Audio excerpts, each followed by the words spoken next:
ஓ, என்ன சார் என் தம்பி தான் சார், கண்ணு தெரியாதவர். கொஞ்சம் உதவி கேட்டு வந்திருக்கேன் சார். அவருக்கு கண்ணு தெரியாது, சரி.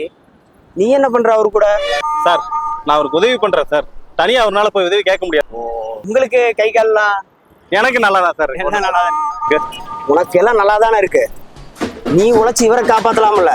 ஏன் நீயும் இவரு கூட சேர்ந்து பிச்சை எடுத்து இவரை கேவலப்படுத்திட்டு இருக்கு? சீ, மனுஷனா ஏன்? டேய், நீ போடுற 5-10க்கு எத்தனை கேள்விடா கேப்ப? எவ்வளவு வச்சிருக்க? கையில அக்கௌண்ட்ல தான் இருக்கு, கையில காசு இல்ல. இங்க பாத்தியா? சரி, இவன் ஒரு ஆளு, இவன் போடுற பிச்சைக்கு நான் இவன்கிட்ட பிச்சை வாங்கணுமா? வாய போலாம். எவன் நல்லதா எவன் கெட்டவனே தெரியலையே. சார்